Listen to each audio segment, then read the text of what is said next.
Hi, it's Stuart Sutton. Hope you're having a great Tuesday so far. This week's Tuesday morning marketing tip is something that you've experienced but may not have recognized. This week's tip is the rule of offer bias. Now, I'm not talking about an offer like a contract offer, but the offer of an opinion, a solution, even a question. Offer bias. There's bias involved in everything. In surveys, you're going to see this in just a second.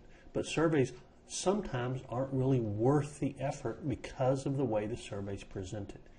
Let me get into this a little more. The rule of offer bias says consumers will respond to an offer, a question, a suggestion, a solution based on the bias imposed within it. And I'm going to give you some examples. I'm going to give you some real world examples. What kind of offer types? Well, if I offer a question, how I phrase that question could determine the answers to the question. How I offer an opinion, how I phrase it could determine other people's reaction to the opinion. Offer of an offer. And the reason I put this one is here, if I describe an offer to another agent, how I include the bias within the offer could determine how they react to that. And you'll see what I'm saying in just a second. The first offer type is a generic offer, and that's the one that's going to get you the best, most accurate responses. A question, for example, asking for an opinion with no indication or lead toward one response or another. A biased question would be asking for an opinion that includes an indication of the desired answer. You're probably getting what I'm going for here. So let me go to the next one and show you. I had a client who was disappointed in the pictures due to the color of the exterior of her home being more green than it should. And she was right. Her exterior was a soft green, was actually very attractive and very appealing, but the pictures made it look like a more deep green, not quite as attractive. She was quite distraught. She gave me proof that the green was off by saying that we've received several comments that the exterior is a turn-off to buyers. What can we do to get this taken care of right away? My questions to myself, I didn't ask her, was, well, how many people did you ask? I didn't want to offend her, but you know people tend to exaggerate a little bit. Who did she ask? Was it just her family and friends?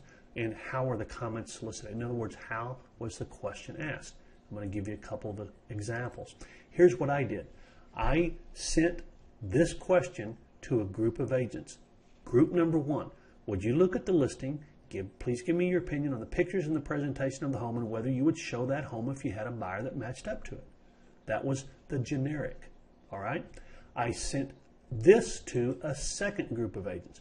Would you look at the listing? Please give me your opinion on the pictures and whether the green color is a turn-off for buyers. So I gave them a lead. I led them toward one response in that question. Okay. Also, what do you think of the presentation of the home? So the question's the same in all aspects except for that area where it leads them toward an answer. Here's what happened. Group number one, 100% of the people said it was okay. Not one of them mentioned the color. Not one. Split two, where I led them toward, hey, the green color could be a turnoff. Half of them said, well, it's okay, but it could be an issue. Yeah, it could be a turnoff. So how come group number one mentioned nothing about the color and about half of group number two mentioned the color? Well, because of offer bias. When I offered the question, I was biased in the way it was phrased. I hope that makes sense. So how can you use this? Well, you can use it in marketing and presentations and conversations. So given a choice, would you hire a team with specialists to handle each step of your transaction rather than one person trying to do it all? That's a question that leads toward an answer. Well, a team seems better. Okay? But if you're not a team, how about, well, given a choice, wouldn't you hire an agent who provides personal service instead of hiring a team where you're just a number? So you're leading, that's a biased question, asking for an opinion. Both of them are biased based on the scenario that you want a response on. A team is better or an individual agent is better. See, there's advantages to both. There's no doubt about it. But you can ask that question in a leading way. So the generic way would you prefer a team or would you prefer an individual? Now, can you give benefits to both of them in that generic question? Would you prefer a team where someone different who specializes in each step of the transaction would help you? Or would you prefer an agent who gives you personal service each step of the way? So the benefits are provided in both of those. Hope that makes sense. So you can ask a question in a generic way or in a biased leading way. And I think that's what happened with my client. Hope this is making sense. You can use this in any number of ways, but I think it's important also just to recognize that when it comes up.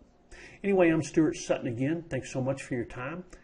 Hope you enjoyed this video. I'm honored to be associated with Knolly Williams and Rand Smith. We do train, coach, and mentor agents who join us. If we can help you in any way, let me know. And remember, it's your choice, so make it a powerful day. Bye-bye.